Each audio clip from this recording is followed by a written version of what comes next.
I am a brisk lad whose fortune is bad, and I am most wonderful poor. Oh, indeed, I intend my fortune to mend, and to build a house down on the moor, my brave boys, and build a house down on the moor.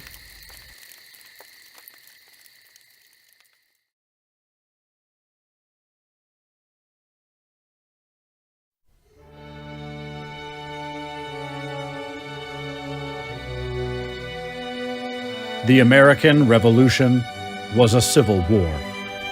It divided colonies and towns and pit friends and family members against one another. It began as a colonial struggle against Parliament over the colonists' English liberties, but it became a war for independence from royal authority, played out on a global scale. The war was waged in all 13 colonies, in Canada and the Caribbean, in the Mediterranean, and in India.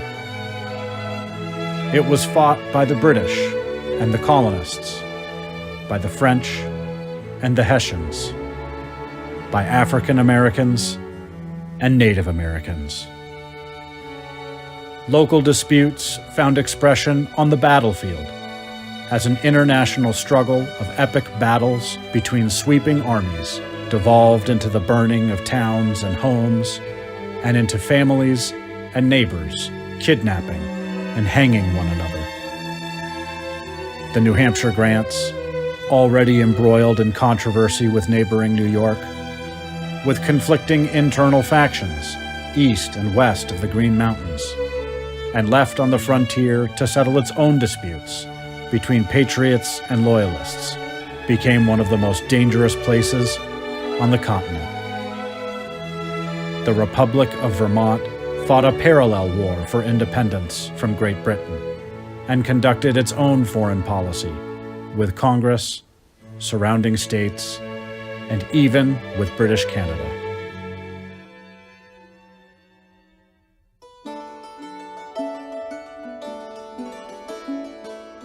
For more than a century, the wilderness between New England and Canada was a no man's land in a worldwide conflict between France and Great Britain. Native peoples played one European power off of another, and the threat of raids on towns and villages during a series of wars of empire left large areas unsettled. The French and Indian Wars ended with the British conquest of Canada, and thousands of eager British colonists moved into the now peaceful frontier, led by veterans of the fighting who had seen the area firsthand. Benning Wentworth, the governor of the colony of New Hampshire, began issuing land grants for the formation of towns in the Green Mountains, and the area became known as the Hampshire Grants. My uncle Jacob came to the town of Newbury, and the 7th of July, 1764, I came. There was no house within 40 miles of the town. We camped in the woods 3 nights. There were 18 families in Newbury. There were about 30 Indians, some with families, who came in with hunts to trade with Mr. Taplin. The New Englanders who poured into the grants came in 2 migrations. Settlers from New Hampshire, like Jacob Bailey and Timothy Bedell, believed that they were pushing the frontier of their home colony into and beyond the Connecticut River Valley, and felt themselves directly tied to their neighbors to the east. Settlers like Ethan Allen and Thomas Chittenden from the hills of western Connecticut and Massachusetts moved north into areas they knew were not part of their home colonies and were far from the seats of government. They developed a strong sense of their own independence and autonomy. The differences between those on the eastern and western sides of the Green Mountains would grow into a chasm as a series of crises arose in the grants. The colony of New York also claimed ownership of the grants and, incensed over the New Hampshire settlements, brought the matter to King George. The Crown was presented with false reports that the settlers favored New York dominion. When the king declared in New York's favor in 1764, it inaugurated decades of turmoil. New Hampshire granted land to groups of grantees to form townships. Settlers who moved into the towns owned their land and all they produced, elected each other to public offices, and governed themselves at town meetings. New York granted huge tracts of land to wealthy and connected individuals who ran their grants like personal fiefdoms. New York announced that they would not honor grants issued by New Hampshire and began re-granting the land to clients of the governor. Most of the settlers put almost their whole fortune into land purchases to build a new life on the frontier, and the land they owned was equivalent to their life savings. New York rule meant the loss of everything they had in the world. Though unhappy with the king's decision, many towns along the Connecticut River simply applied for and received a grant from New York identical to the one they already held from New Hampshire. But many settlers west of the Green Mountains lived on land already being granted to others. They were to be evicted or forced to pay rent for the privilege of remaining on farms they built on land they had already purchased. Believing that the king would never have intended for New York to ignore pre-existing purchases, Western settlers like Ethan Allen, Seth Warner, and Remember Baker formed an outlaw militia called the Green Mountain Boys. They do not make the least hesitation to act in direct opposition to the authority of the Crown. They re-grant our lands from under our feet in open defiance to the regal authority of Great Britain. They forcibly ran off Yorker settlers, surveyors, and tax collectors sent to bring the grants under New York rule. In 1771, a New York sheriff appeared with an eviction party of 400 men, but Ethan Allen led a large contingent of well-armed Green Mountain Boys to block them. Violence was avoided when the eviction party melted away to New York. The dozen settlers of the town of Vergennes, at the First Falls on Otter Creek, were evicted by Colonel Reed, who had received a large parcel from New York that encompassed the town. His first act was to appropriate the sawmill they had built, along with the large quantity of wood they had cut.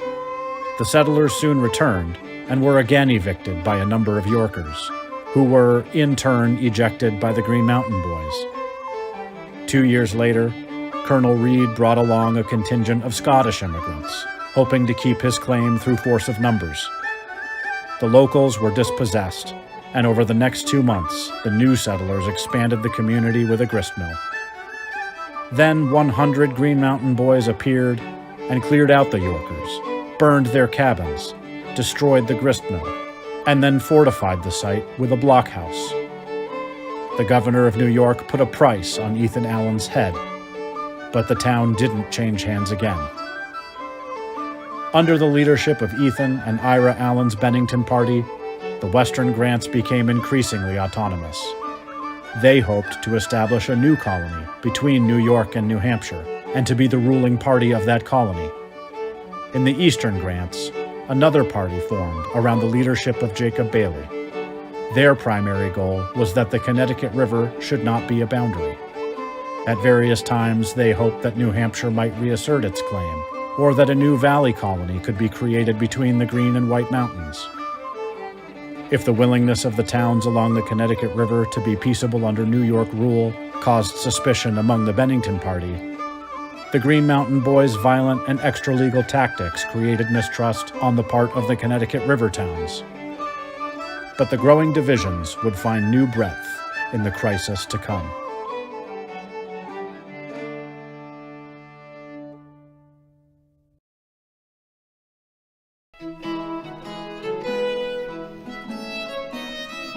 Whigs and Tories were the two political parties in the British world.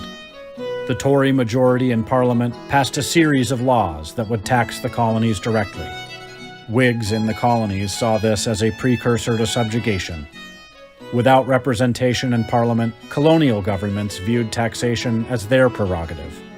Matters were inflamed by royal decrees against settling the frontier beyond the Appalachian Mountains. French Canada was allowed to remain Catholic, and large portions of the American interior were allocated to be part of Canada, horrifying Protestant New Englanders.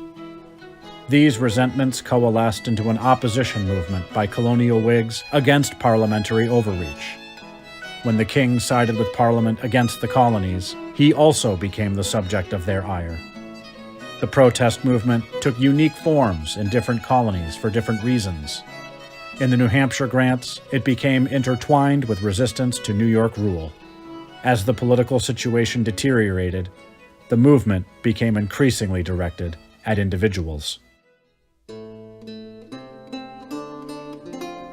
John Peters was a prominent citizen in the Newbury area. His uncle was an Anglican minister, and his appointments as a judge and lieutenant colonel of militia came from New York's royal governor. Even though he held Tory sympathies, he was nominated to attend the First Continental Congress in 1774, but was temporarily detained and his uncle arrested en route. At the Congress, Peters refused to take an oath of secrecy about the proceedings, and was detained several more times on his return trip. When he finally reached home, he was placed under arrest and threatened with execution.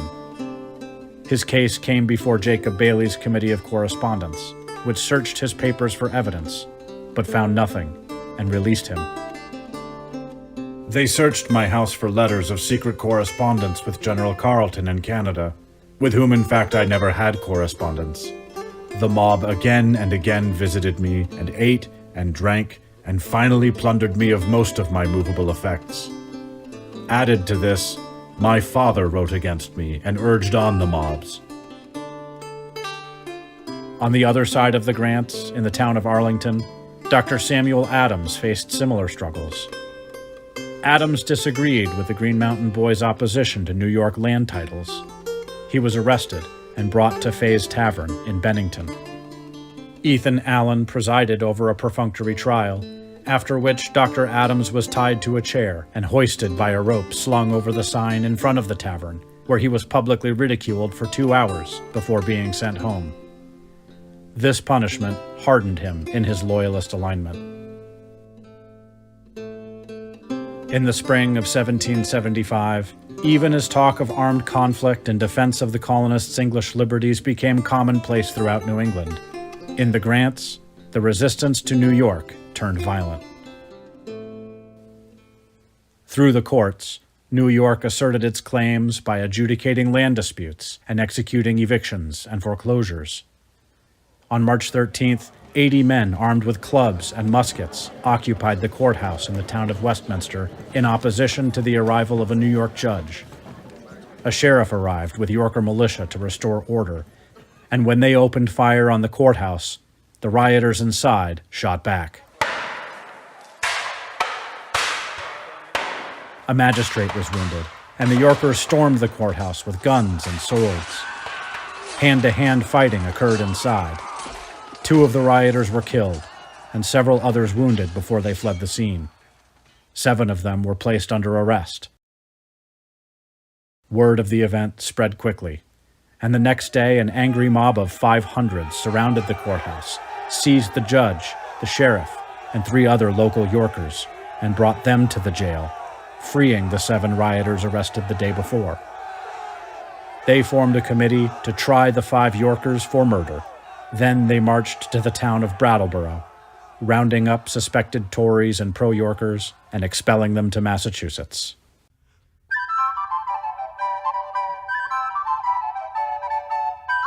News of the battles of Lexington and Concord hit the grants with a shock.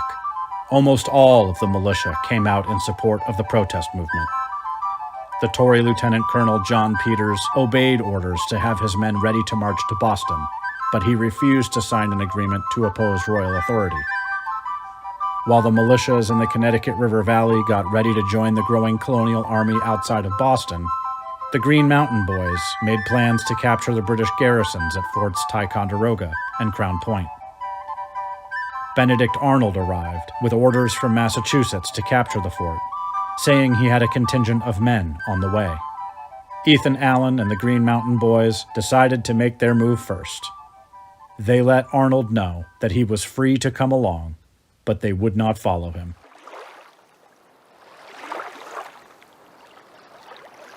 On the night of May 10th, 1775, Allen led his men to take Ticonderoga, but no provision had been made to cross Lake Champlain. Several hours were spent acquiring boats, in ferrying the men across the lake.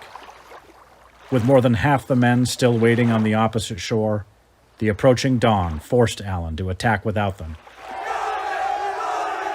They rapidly overwhelmed the sentries. Allen and Arnold raced each other to the British commander's room and demanded the fort surrender. The guard was so surprised that, contrary to expectation, they did not fire on us, but fled with precipitancy. We immediately entered the fortress and took the garrison prisoners, without bloodshed or any opposition. Along with the fort, they captured dozens of cannon and a sizable quantity of liquor. There is at present near 100 men who are in the greatest confusion and anarchy, destroying and plundering private property, committing every enormity and paying no attention to public service. There is not the least regularity among the troops, but everything is governed by whim and caprice, the soldiers threatening to leave the garrison under the least affront. Most of them must return home soon, as their families are suffering. Under our present situation, I believe 100 men would retake the fortress. The following day, Seth Warner led a detachment and captured Crown Point. Ethan Allen and Benedict Arnold both sought credit for the capture of the forts and rushed northward for further glory. Arnold won the race to attack Fort St. John's in Canada after Allen's party ran out of food on the lake. But Allen wrote accounts of the events to everyone who mattered and went from criminal leader of an outlaw band to patriot legend overnight. Ethan Allen jumped at the chance for legitimacy, and the Green Mountain Boys were recruited as a regiment of New York militia.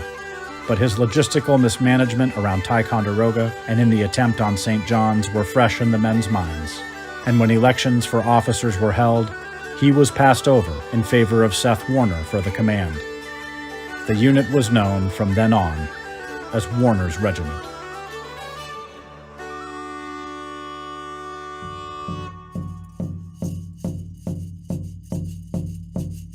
The American Revolution was also a civil war for the Abenaki Confederacy. Those from Canada largely sided with the British and would in time provide a large number of warriors to the royal cause.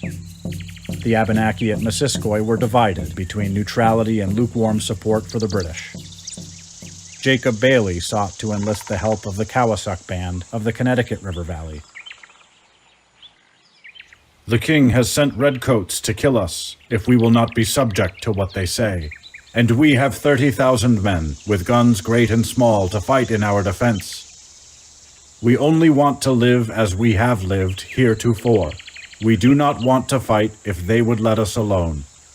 If you have a mind to join us, I will go with any number you shall bring to our army, and you shall each have a good coat, blanket, and 40 shillings per month.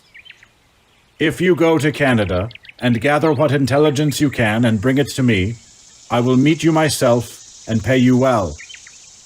If you are in any way afraid of the regulars, you and all those tribes shall have protection here. The Kawasuk Band agreed to support the colonists, and Bailey maintained a company of Abenaki warriors who were employed in scouting and small raids. Their ability to come and go at British posts became a vital part of American intelligence work during the war's early years. In the fall of 1775, American forces moved north on Lake Champlain and laid siege to the British fort at St. John's. Warner's regiment helped to surround and cut off the British fortifications. Colonel Warner's regiment set out for the breastwork. Sergeant Cobb was wounded and the company he was in was defeated. We arrived at the breastwork before night and found no molestation, though we expected a battle as much as we expected to get there. We stayed all night and had nothing to cover us but the heavens, and it was very cold, and they fired bombs among us. In the morning, our army fired their cannon, and they fired from the fort, and there was a hot fire from both sides. Without a command, Ethan Allen was allowed to accompany the army into Canada. He collected 40 adherents and led them and 60 Canadian volunteers in an attempt to capture Montreal single-handedly. His men crossed the St. Lawrence River west of the city, but spies informed the British of the presence of his small force. General Carleton sent out a body of troops more than twice the size of Allen's. As the British began to attack, almost all of Allen's Canadian volunteers ran away into the woods, and after a brief fight, Ethan was taken prisoner. He was put aboard ship and sent to England in captivity. I am very apprehensive of disagreeable consequences arising from Mr. Allen's imprudence. I always dreaded his impatience and insubordination, and it was not until after a solemn promise made me in the presence of several officers that he would demean himself properly that I would permit him to attend the army, nor would I have consented then had not his solicitations been backed by several officers. The siege of St. John's dragged on for almost 2 months before the British in Montreal launched an attempt to relieve the garrison. General Carleton ordered 800 British regulars, Canadian militia, and native warriors to launch a crossing of the St. Lawrence River in boats. They ran right into Warner's much smaller regiment at Longueuil. Several cannonball came very near me, and the musket balls came close to our heads in great plenty. This was the first time I ever shot at a man. There was a very steady firing on both sides all the afternoon till after dark. I shot 13 times. Warner's men drove back most of the boats before they could land, and the stranded elements that made it ashore put up a vigorous fight before being driven off. Critically low on supplies, St. John's surrendered 4 days later, and the American army captured Montreal and advanced down the St. Lawrence River toward Quebec. General Benedict Arnold led another column on a difficult march through the wilds of Maine. The two forces combined and besieged Quebec City. On New Year's Eve, they launched an assault in a blinding snowstorm.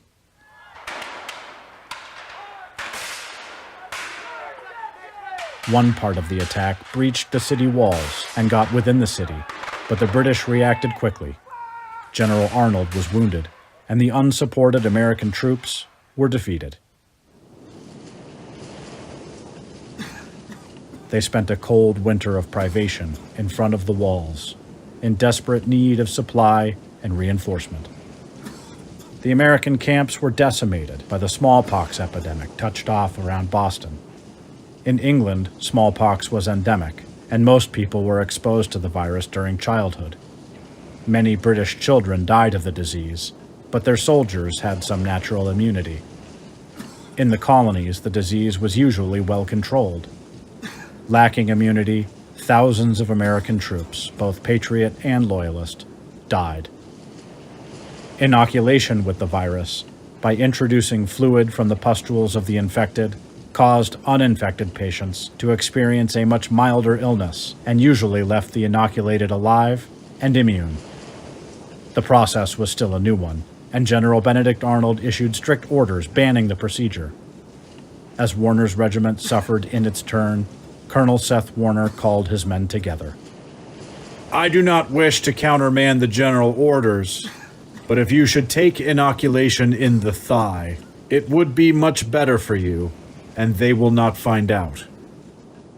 They did find out, and withheld Seth Warner's pay.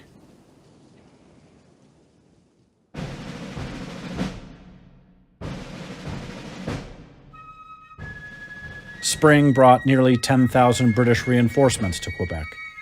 The Americans abandoned the siege and retreated up the St. Lawrence River. Without orders, Warner's regiment secured the hospitals and carried away the sick and wounded before covering the retreat toward Montreal as a rear guard. In recognition of their outstanding service, Warner's regiment was re-established as a regiment of the Continental Army. It was one of only a few regiments not assigned to any state. Seth Warner was commissioned a colonel in the Continental establishment, and the unit was independent of New York control.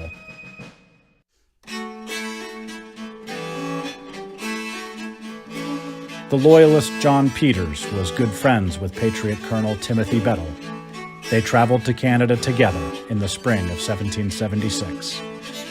Bettle took his regiment to a place west of Montreal called the Cedars, where he was ordered to build a fort to protect the city from British forces on the Great Lakes. Peters disappeared, made his way to the British post upriver, gave them intelligence about the American positions, then returned to the Cedars to warn his friend that an overwhelming force was coming to attack. Colonel Bettel left the Cedars to recruit native warriors to act as a forward screen, and sent Peters to Montreal to obtain supplies. Incredibly, while in the city, Peters dined with General Benedict Arnold and Benjamin Franklin, obtaining high-level intelligence he would later bring to the British. With Colonel Bettel away, 250 British, Iroquois, and Canadian militia surrounded the Cedars.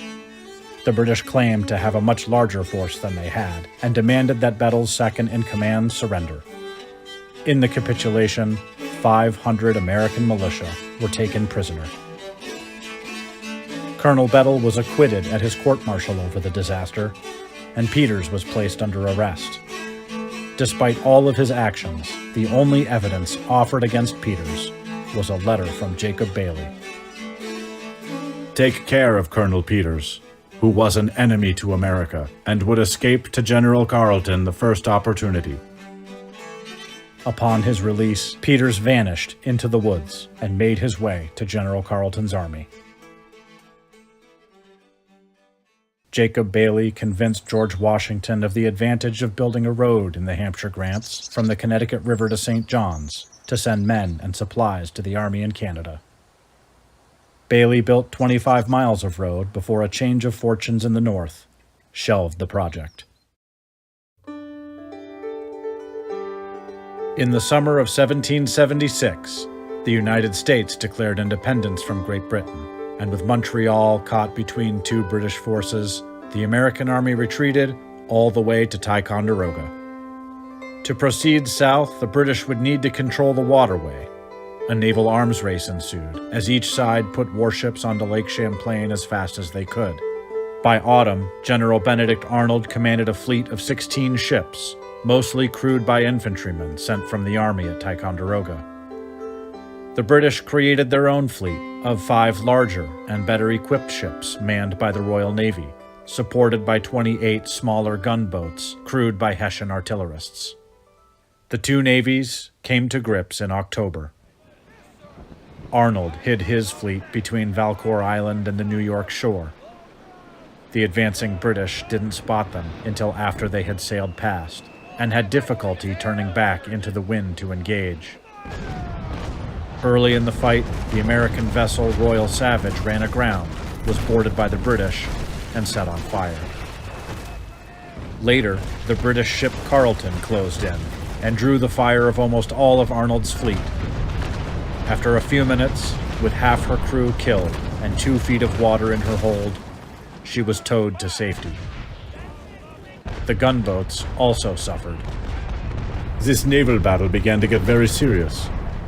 Lieutenant Dufay's came very near perishing with all his men, for a cannonball from the enemy's guns, going through his powder magazine, it blew up. The sergeant who served the cannon on my bateau was the first one who saw the explosion and called my attention to it as I was taking aim my cannon. Dufay's bateau came back burning, and I hurried toward it to save the lieutenant and his men.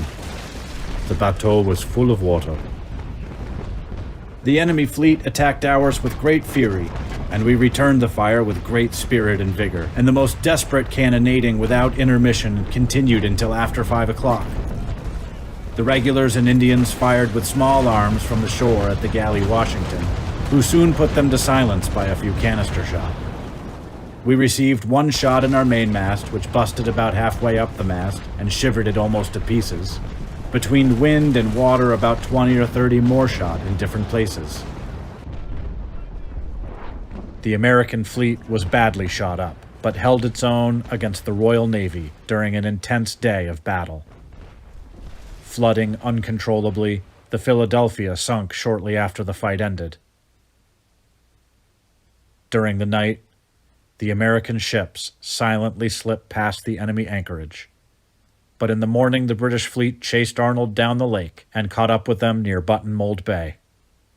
After a running fight, Arnold was forced to burn most of his fleet on the Grant's shore and retreat overland to Ticonderoga.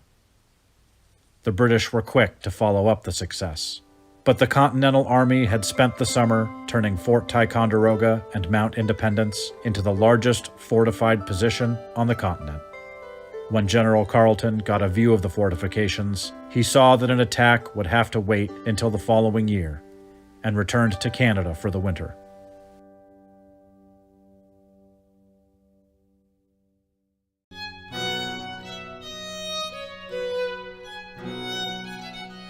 Until the year 1764, the whole of the grants were granted to and were under the jurisdiction of New Hampshire, when a decree was issued forth declaring the western banks of the Connecticut River to be the boundary between New York and New Hampshire, after which our struggles were great, even to keep in possession of our improvements only. After the happy era when the American states asserted and took up the sword to defend their natural rights and properties, we looked on ourselves as free from the tyranny of Britain and the government of New York. The inhabitants had reason to think they should revert back to New Hampshire, as the decree of 1764 was as arbitrary as any act ever made by the British King or his corrupt Parliament, and all such acts were declared void at the Declaration of Independence. But a claim was kept up by New York and neglected by New Hampshire, and the neglect of the Honorable Continental Congress has been the means of much neglect of the grand cause. The divide between the eastern and western grants was as wide as ever, but events would force them to lay aside their differences. The Continental Congress urged the former colonies to create new state constitutions. The New York and New Hampshire constitutions were circulated throughout the grants and caused great consternation among the inhabitants.